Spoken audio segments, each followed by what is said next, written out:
नमस्कार श्रोताओं, शाम के ठीक 7:20 हुए हैं और ये समय है आपके अपने कार्यक्रम स्पोर्ट्स स्कैन का। आज के स्पोर्ट्स स्कैन की इस एडिशन के साथ मैं हूं आपका होस्ट और दोस्त सिद्धार्थ सिंह। तमाम खेल खबरों पर विस्तार से चर्चा करने के लिए स्टूडियो में आ चुके हैं वरिष्ठ खेल पत्रकार रणवीर सिंह। रणवीर, स्पोर्ट्स स्कैन कार्यक्रम में आपका स्वागत है। सिद्धार्थ, आपको और स्पोर्ट्स स्कैन सुनने वाले सभी लिसनर्स को मेरा भी नमस्कार। सबसे पहले नजर स्पोर्ट्स हेडलाइंस पर। राष्ट्रमंडल खेल क्विज आकाशवाणी समाचार के साथ में सबसे पहले जवाब देकर शालिग्राम दुबे क्विज के पहले विजेता बने। भारत के नीरज चोपड़ा और रोहित यादव विश्व एथलेटिक्स चैंपियनशिप में पुरुषों की भाला फेंक स्पर्धा के फाइनल में पहुंचे। भारत और वेस्टइंडीज के बीच 3 एकदिवसीय क्रिकेट मैचों की श्रृंखला का पहला मैच पोर्ट ऑफ स्पेन में खेला जा रहा है। और पहली खेलो इंडिया फेंसिंग विमेंस लीग सोमवार से तालकटोरा इंडोर स्टेडियम नई दिल्ली में शुरू होगी।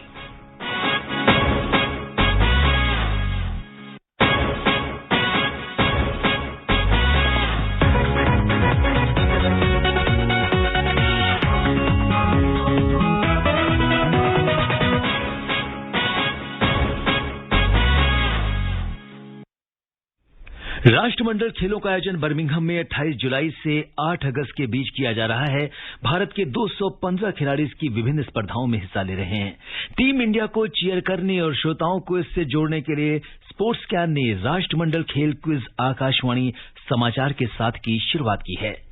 स्पोर्ट्स स्कैन में सबसे पहले राष्ट्रमंडल खेल क्विज आकाशवाणी समाचार के साथ के कल के सवाल के विजेता के नाम की घोषणा। कल हमने सवाल पूछा था, आजादी के बाद भारत ने पहली बार किस वर्ष राष्ट्रमंडल खेलों में हिस्सा लिया था? इसका सही जवाब है 1954 में। वर्ष 1954 में कनाडा के वैंकूवर शहर में राष्ट्रमंडल खेलों का आयोजन किया गया। पहली बार सारी दुनिया में टेलीविजन के जरिए इस खेल का प्रसारण हुआ। वैंकूवर में कुल 24 देशों के 662 एथलीट्स ने हिस्सा लिया। इनमें कुल 9 स्पर्धाओं एथलेटिक्स, मुक्केबाजी, साइकिलिंग, लॉन बाउल्स, रोइंग, तैराकी, डाइविंग, भारोत्तोलन और कुश्ती को शामिल किया गया था। इसका सही जवाब हमें ईमेल के माध्यम से देश विदेश के श्रोताओं ने भेजा है, जिन्होंने सबसे पहले जवाब भेजा और जो बनते हैं आज के विजेता वो हैं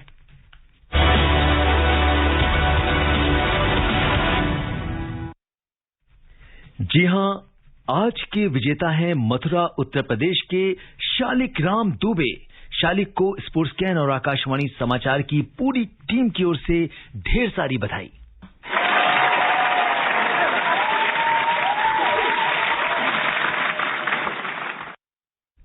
आकाशवाणी समाचार से बातचीत में शालिक ने क्विज के विजेता बनने पर आकाशवाणी समाचार का आभार व्यक्त किया और खिलाड़ियों को राष्ट्रमंडल खेलों में बेहतर प्रदर्शन के लिए शुभकामनाएं दी।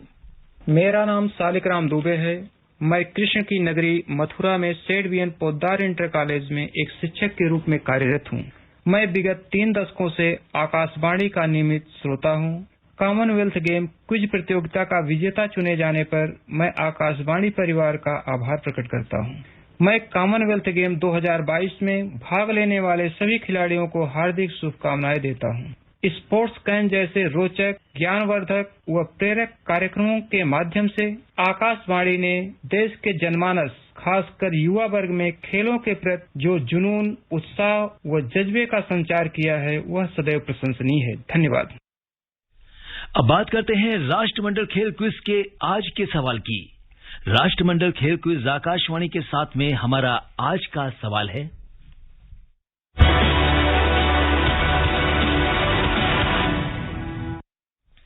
जी हां, हमारा आज का सवाल है राष्ट्रमंडल खेल पहली बार किस वर्ष शुरू हुए थे? आप अपने जवाब हमें ईमेल पर भेज सकते हैं। इसका पता है airsportscan@gmail.com। सबसे पहले सही जवाब भेजने वाले श्रोता को विजेता घोषित किया जाएगा। विजेता का नाम कल के स्पोर्ट्स स्कैन कार्यक्रम में बताया जाएगा। साथ ही हमारे ट्विटर हैंडल @AIRNewsAlerts पर भी फ्लैश होगा।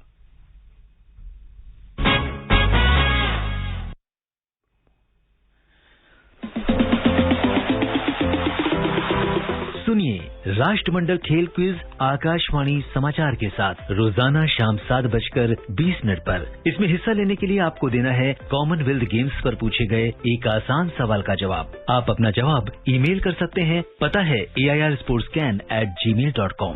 विजेता को टीम इंडिया की एक जर्सी भी दी जाएगी। तो देर किस बात की, सुनिए स्पोर्ट्स कैन प्रतिदिन शाम 7:20 पर FM गोल्ड 100.1 मेगाहर्ट्ज और हमारे YouTube channel news on AIR official पर।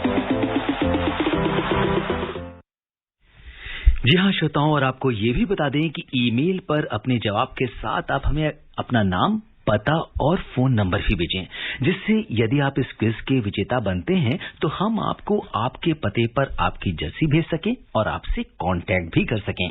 तो देर ना कीजिए और जल्दी से हमारे आज के प्रश्न का जवाब हमें ईमेल करें, क्योंकि सबसे पहले जवाब भेजने वाले ईमेल को ही इनाम दिया जाएगा।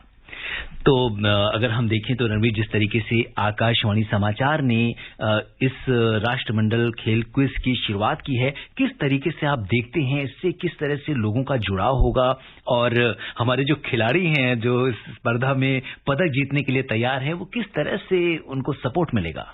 देखिए, सपोर्ट तो बहुत बड़ा मिलेगा और मुझे ध्यान है कि अभी जब चंद महीने पहले पिछले वर्ष जिस तरह से टोक्यो ओलंपिक्स में स्पोर्ट्स कैन की टीम ने इस तरह की क्विज की शुरुआत की थी, उसका बहुत ज्यादा समर्थन आपको मिला, बहुत ज्यादा लोगों ने उसको सराहा है। और उसी तरह से कॉमनवेल्थ गेम्स में जब आपने ये शुरुआत की है तो अब मुझे लगता है ये अनवरत सिलसिला हर इंटरनेशनल इवेंट में, खासकर ओलंपिक्स में, कॉमनवेल्थ गेम्स में, एशियन गेम्स में, ये इसी तरह से चलता रहेगा और ये बहुत बड़ी उपलब्धि भी है। साथ में मैं थोड़ा सा जोड़ना चाहूंगा, मेरे कैरियर की रेडियो की शुरुआत जो हुई थी, मैं रेडियो का स्पोर्ट्स सेक्शन का जो प्रोग्राम होता था, एनुअल मंथली क्विज, महीने के आखिरी शनिवार को जाता था, उस क्विज को सुन के मैंने रेडियो में एंट्री की है, यहाँ आया हूँ और उसके बाद फिर मैं यहाँ फ्रीलांसिंग करता रहा और आज मैं एज एन एक्सपर्ट आपके सामने बैठा हूँ।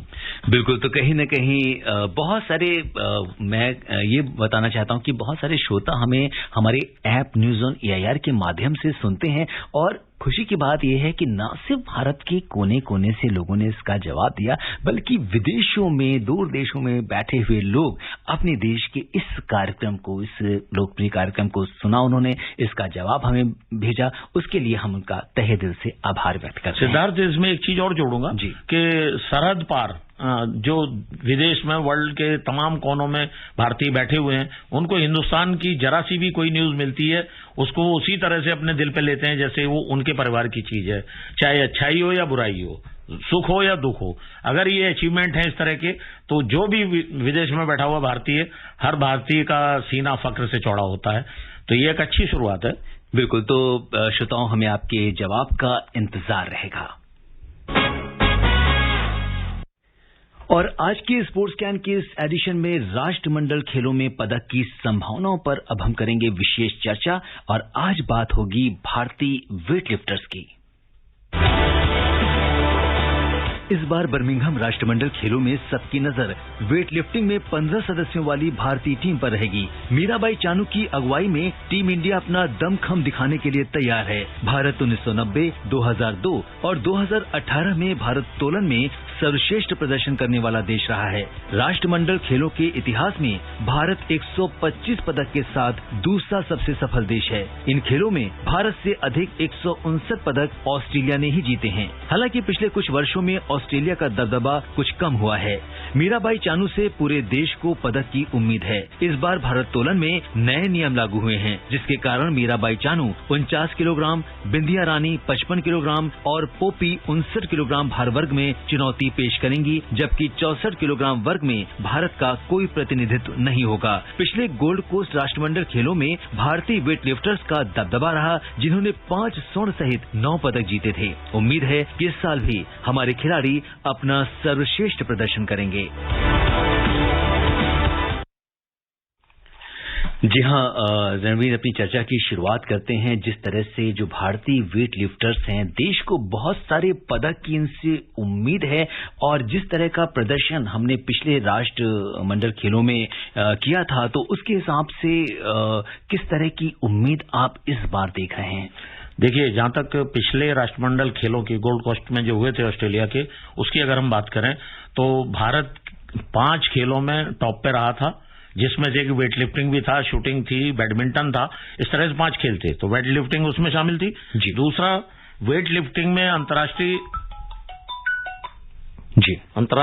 स्तर पर जिस तरह से भारतीय टीम ने प्रदर्शन किया है वो बहुत ही लाजवाब है। और खास करके कॉमनवेल्थ गेम्स की बात करें तो हिंदुस्तान में आज कल एक वर्ड बहुत प्रचलित है, भर भर के। तो जिस तरह से भारतीय वेटलिफ्टर्स ने भर भर के वजन उठाया और पदक जीते हैं, उसमें मैं थोड़ा सा बता दूं, अब तक कॉमनवेल्थ गेम्स में 43 गोल्ड, 43 गोल्ड्स, 48 सिल्वर्स और 38 ब्रॉन्ज मेडल सहित कुल 125 पदक जीते हैं।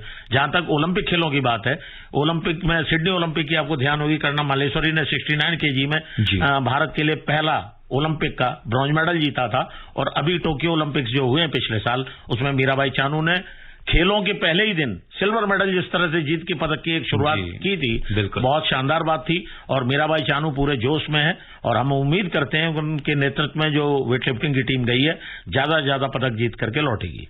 बिल्कुल, तो ज्यादा से ज्यादा पदक जीतने की उम्मीद है।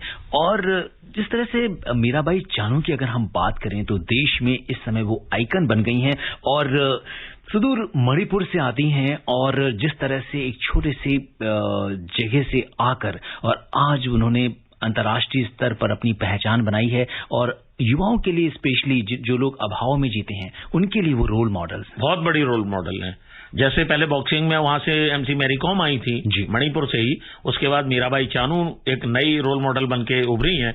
और हमें यह भी नहीं भूलना चाहिए कि देश के यशस्वी प्रधानमंत्री नरेंद्र मोदी जी ने देश को जो पहला खेल विश्वविद्यालय दिया है वो मणिपुर के राजधानी इम्फाल को दिया है। शुरुआत वहां से हो रही है। उसके बाद दिल्ली के मुख्यमंत्री अरविंद केजरीवाल ने भी दिल्ली में एक खेल विश्वविद्यालय की शुरुआत करने की घोषणा की है, जिसमें कर्णम मालेश्वरी जो वेट लिफ्टर हैं देश की जानी मानी, वो वाइस चांसलर बनाई गई है।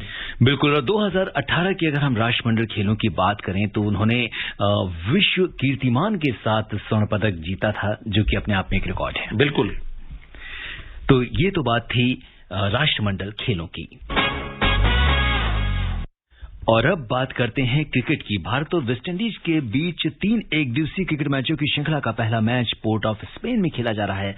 और इस समय जिस तरह से वेस्टइंडीज ने टॉस जीतकर पहले गेंदबाजी करने का फैसला किया और हमारे खिलाड़ी जो हैं इस समय क्रीज पर हैं। और अगर ताजा अपडेट अगर रणवीर आपके पास हो इस समय। हाँ बिल्कुल, मैं बताऊंगा कि हालांकि वेस्ट इंडीज ने टॉस जीता था और पहले गेंदबाजी करने का फैसला किया, इंडियन टीम को बैटिंग के लिए बुलाया और अब तक 6.3 ओवर, 6.5 ओवर में भारतीय टीम ने अब तक 42 रन बना लिए हैं बिना किसी विकेट के नुकसान के।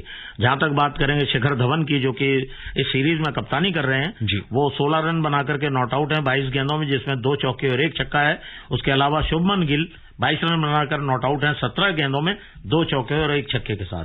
तो कुल मिलाकर के पहले विकेट के लिए अब तक अभिजीत साझेदारी 42 रन की हो चुकी है। शुरुआत एक अच्छी है। और अपने श्रोताओं को ये भी बता दें कि इस मैच का प्रसारण जो है वो दूरदर्शन पर किया जा रहा है और लोगों की बहुत समय से मांग थी और अब वो इसका मजा जो है वो दूरदर्शन पर ले पाएंगे।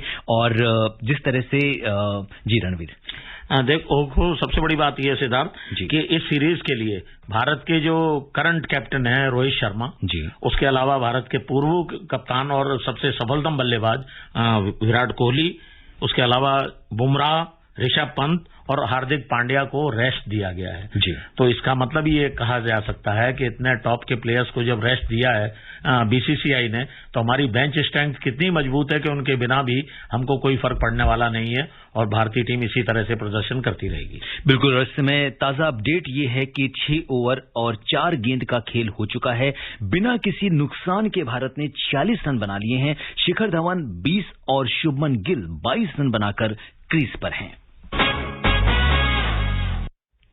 भारत के नीरज चोपड़ा और रोहित यादव विश्व एथलेटिक्स चैंपियनशिप में पुरुषों की भाला फेंक स्पर्धा के फाइनल में पहुंच गए हैं। अमेरिका के ऑरेगॉन में चोपड़ा ने 88.39 मीटर और रोहित यादव ने 82.42 मीटर की दूरी पर भाला फेंका। ग्रुप ए के क्वालिफाइंग दौर में चोपड़ा शीर्ष पर रहे। और अगर हम इनकी बात करें तो चूंकि फाइनलिस्ट हैं और पहले ही नीरज चोपड़ा जो है वो अपना दबदबा जो है पूरे विश्व में बना चुके हैं। किस तरीके से देखते हैं फाइनल में क्या कुछ होने वाला है? देखो, हिंदुस्तान के लिए अगर व्यक्तिगत स्पर्धाओं की बात की जाए, जिस तरह से 2008 के बीजिंग ओलंपिक्स में भारत के नामी शूटर अभिनव बिंद्रा ने गोल्ड मेडल जीता था, उसके बाद एथलेटिक्स में पहली बार टोक्यो ओलंपिक्स में नीरज चोपड़ा ने पुरुषों की जेवलिन थ्रो में जिस तरह से ओलंपिक का पदक हासिल किया, गोल्ड मेडल जीता है, चैंपियन बन के लौटे थे। और यहाँ राष्ट्रमंडल खेलों में भी उन्होंने एक थ्रो किया, सिर्फ पहला, और उसी में उनका इतना बड़ा जंप था कि उसके बाद उनको और थ्रो करने की जरूरत नहीं पड़ी। क्वालिफाइंग मार्क से बहुत आगे थे। अगर कोई उनको बीट करता तो उनके पास जो बचे हुए चांस थे उनका इस्तेमाल करते, उन्होंने नहीं किया। और इस सीजन का जो अगर बेस्ट कहें तो जून के महीने में स्टॉकहोम में उन्होंने 89.94 मीटर्स का थ्रो किया हुआ है। उम्मीद कर सकते हैं कुछ अच्छा रिजल्ट आज की रात मिलेगा। और इसके साथ ही भारत के एल्दोस पॉल पुरुषों की ट्रिपल जंप स्पर्धा के फाइनल में पहुंचने वाले पहले भारतीय खिलाड़ी बन गए हैं। पॉल ने 16.86 मीटर की ट्रिपल जंप लगाई। इससे पहले भारत की अनुरानी महिलाओं की भाला फेंक स्पर्धा के फाइनल में पहुंच चुकी हैं। और विश्व एथलेटिक्स चैंपियनशिप में भारत का ये सर्वश्रेष्ठ प्रदर्शन है। सभी की निगाहें अब कल होने वाले फाइनल पर होंगी। उधर बैडमिंटन से अच्छी खबर नहीं आ रही है। ताइपे ओपन बैडमिंटन के पुरुष सिंगल्स क्वार्टर फाइनल में पारुपल्ली कश्यप को मलेशिया के सोंगजू वेन से हार का सामना करना पड़ा। महिला डबल्स की बात करें तो भारत की तनिषा क्रास्टो और श्रुति मिश्रा को हांगकांग की योयो एंजी तुजाओ और युंग नगाटिंग की जोड़ी ने पराजित किया।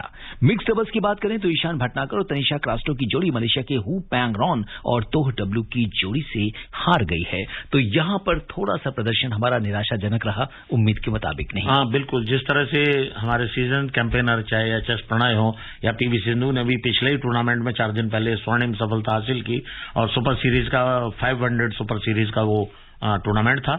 अब इस टूर्नामेंट में इस तरह का प्रदर्शन नहीं हो पा रहा। उम्मीद कर सकते हैं कि आने वाले टाइम में और अच्छा प्रदर्शन करने की कोशिश करेंगे। पहली खेलो इंडिया फेंसिंग विमेंस लीग सोमवार से तालकटोरा इंडोर स्टेडियम नई दिल्ली में शुरू होगी। युवा मामले और खेल मंत्रालय ने बताया कि महिलाओं के लिए अपनी तरह की पहली राष्ट्रीय तलवारबाजी प्रतियोगिता इस महीने की 29 तारीख तक होगी। इसे 3 से अधिक चरणों में आयोजित किया जाएगा। लीग के आयोजन को लेकर भारतीय खेल प्राधिकरण की ओर से कुल 1 करोड़ 54 लाख की राशि स्वीकृत की गई है। प्रत्येक चरण के लिए पुरस्कार राशि 17 लाख रुपए से अधिक निर्धारित की गई है। इस आयोजन में भाग लेने के लिए 20 राज्यों की 300 से अधिक महिलाओं ने पंजीकरण कराया है। टोक्यो ओलंपियन और target Olympic podium scheme TOPS athlete Bhavani Devi senior category sabre event में लीग की प्रतिभागी होंगी। वो तमिलनाडु राज्य का प्रतिनिधित्व कर रही हैं। एक संक्षिप्त टिप्पणी। भवानी देवी जिस तरह से बड़ा नाम बन के उभरी हैं, टोक्यो ओलंपिक्स में खेल के आई हैं, एक वो भी अपने खेल की रोल मॉडल हैं। तो आने वाले समय में उनसे भी बहुत ज्यादा उम्मीदें की जा सकती हैं। फिलहाल मैं इतना ही कह सकता हूं। तमिलनाडु के मुख्यमंत्री एम.के. स्टालिन ने आज चेन्नई में 28 जुलाई से 10 अगस्त तक मामल्लापुरम में होने वाली 44वीं विश्व शतरंज चैंपियनशिप की तैयारी के संबंध में बैठक की।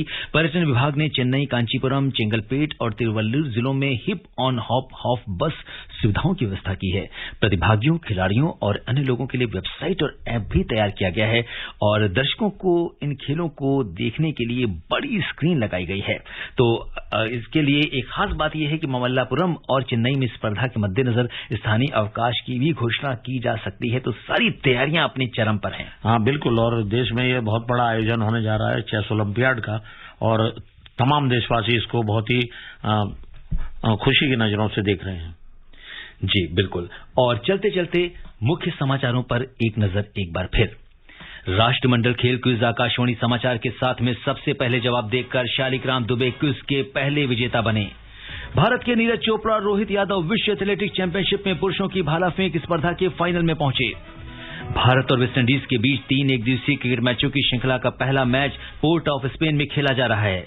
और पहली खेलो इंडिया फेंसिंग विमेंस लीग सोमवार से तालकटोरा इंडोर स्टेडियम नई दिल्ली में शुरू होगी।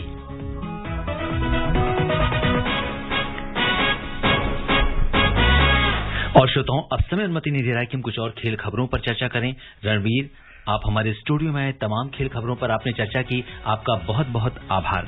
शुक्रिया सिद्धार्थ। श्रोताओं, स्पोर्ट्स कैन में आज के लिए बस इतना ही। अगर आप इस कार्यक्रम को दोबारा सुनना चाहते हैं तो लॉग ऑन कर सकते हैं हमारी वेबसाइट newsonair.nic.in पर। कल शाम 7:20 पर दोबारा मुलाकात के वादे के साथ इजाजत दीजिए अपने होस्ट और दोस्त सिद्धार्थ सिंह को। तब तक के लिए नमस्कार, शुभ रात्रि।